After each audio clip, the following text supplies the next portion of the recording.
Assalamualaikum warahmatullahi wabarakatuh.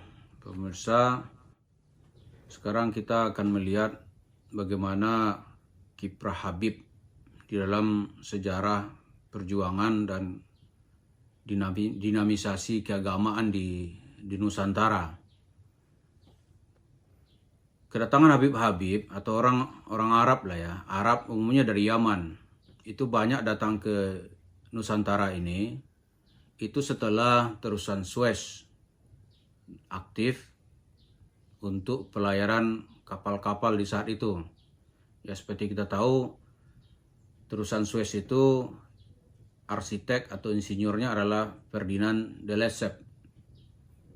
Terbukanya jalur Suez maka menghemat jarak bagi kapal laut itu sekitar 2000 km.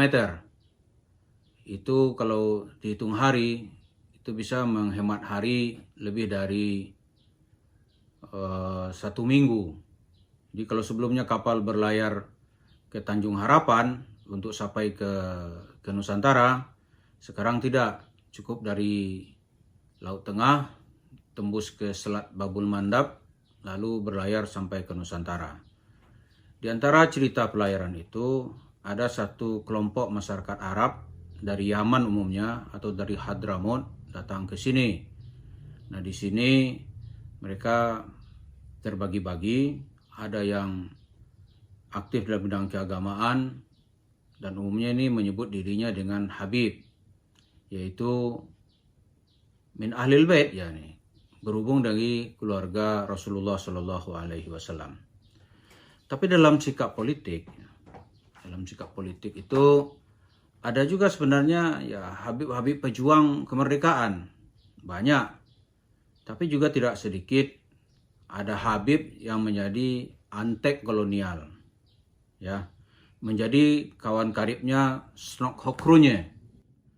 Di antara Habib itu yang terkenal adalah bernama Osman bin Yahya Al-Alawi. Osman bin Yahya Al-Alawi ini itu muncul, ya dia diangkat sebagai mufti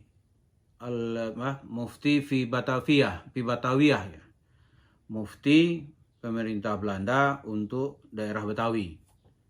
Salah satu pesan Habib Alwi ini adalah ya, Habib Sayyid Osman bin Yahya Al-Alawi. Sayyid Osman ini adalah dia menghadang perjuangan Syarikat Islam. Maka dia buat pamflet. Di pamflet itu dianjurkan orang untuk tidak bergabung ke dalam Syarikat Islam. Malah dia bilang di satu fatwa itu bahwa pemerintah kolonial Belanda itu adalah sebagai ulil amri yang sah bagi umat Islam.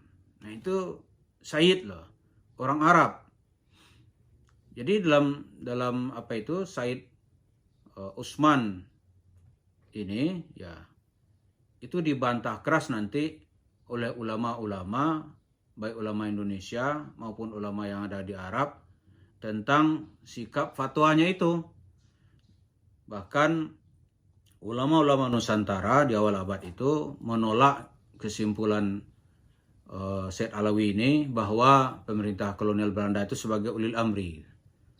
Maka juga ditolak bergabung dengan SI itu bagian dari perjuangan umat Islam di Nusantara.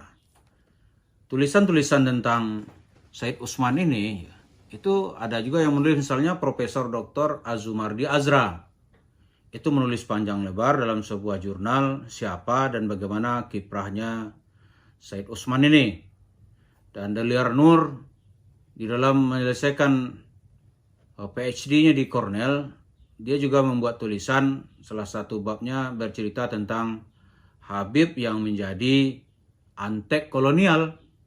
Ya, selain nanti cerita Habib-Habib yang menjadi pejuang kemerdekaan. Jadi kalau kita lihat dalam sejarah perjuangan Islam di Indonesia, baik itu orang Arab maupun orang pribumi, dalam mensikapi keadaan itu ya tidak pernah ada kalimatun sawa.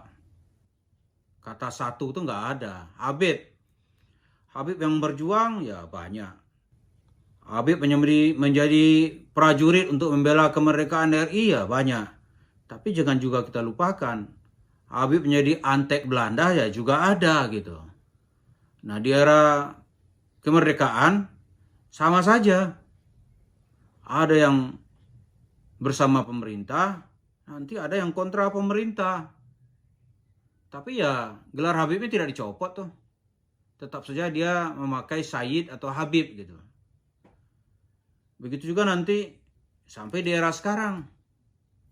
Habib, ya ada yang bilang ya Habib ini melawan pemerintah. Tapi juga ada Habib ya yang membela dan menjelaskan kebijakan pemerintah. Jadi kita tidak boleh melihat, oh kalau Habib mesti anti pemerintah, ya enggak juga. Artinya kita ingin melihat bahwa perjalanan para Habib itu ya juga macam-macam. Tapi juga ada nanti Habib sekuler. Dia Habib tapi kalau bicara agama paling anti gitu. Itu bisa kita lihat tokoh-tokoh Arab yang latar belakangnya juga asal-usul katanya Habib, tapi dia sudah nggak pakai Habib. Dan ada juga nanti karena sekolahnya bagus, ilmunya luas, pendidikannya tinggi, gelar Habib tidak lagi menjadi persoalan gitu. Misalnya Profesor Dr. Quraish Shihab, dia juga seorang Habib. Tapi dalam bukunya, dalam ceramah-ceramahnya tidak pernah kita lihat dia memakai Habib. Dia lebih confident dengan ilmunya. Maka Pak Quraish lebih dikenal dengan Profesor Dr. Quraish Shihab. Tapi ada juga Shihab yang lain dia memakai Habib. Ya, terserah lah. Tapi yang jelas gelar polarisasi itu kita harus lihat secara utuh. Gitu. Tidak boleh dilihat hanya satu sisi. Kalau Habib itu ya mesti ahli agama, ya tidak juga. Bahkan Habib itu akan populer, pengembangan ilmunya di tengah masyarakat ya dalam tanda kutip pendidikan agamanya masih payah gitu. Itu dia memuliakan atau mendewa-dewakan seorang Habib. Tapi kalau dia ada sekolahnya udah tinggi, ya Habib biasa aja. Memang kalau Habib mau ngapain? Tetap saja di sisi Tuhan nanti yang nilai ya dia beriman atau dan beramal soleh.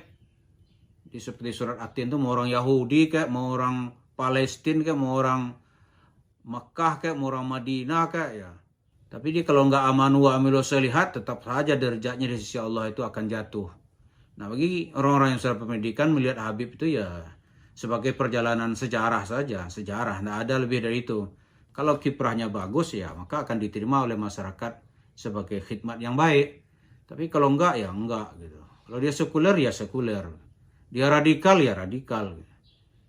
Gitu aja. Jadi ya sebagai sejarah ya silakan aja orang mengaku oh dia keturunan Nabi, tapi amal yang dia buat apa?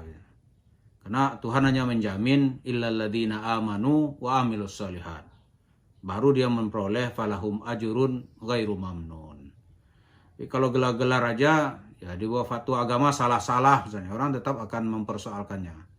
Mudah-mudahan cerita Habib ini kita tempatkan dalam tempat yang semestinya, dalam tempat yang pantas di dalam sejarah Islam di Nusantara, tepatnya dalam sejarah Islam di Indonesia. Kenapa di sini orang senang dengan gelar Habib, tapi kalau Bapak pergi ke Mekah ya nggak dikenal itu istilah-istilah Habib itu. Di Mekah, di Madinah, padahal kalau secara kita lihat yang paling berhak ya tentulah masyarakat yang ada di Makkah dan ada di Madinah karena Rasul itu di situ gitu. Tapi ya sudahlah, kita masing-masing orang tentu berhak, tapi yang dilihat amalnya ada enggak gitu. Apa amal baik yang dia tinggalkan? Kalau amal baik yang ditinggalkan itulah yang abadi di tengah-tengah masyarakat sampai kapanpun. Mudah-mudahan dengan cerita perhabiban ini kita melihat dalam konteks sejarah dan Islam yang benar. Wal afu minkum. Assalamualaikum warahmatullahi wabarakatuh.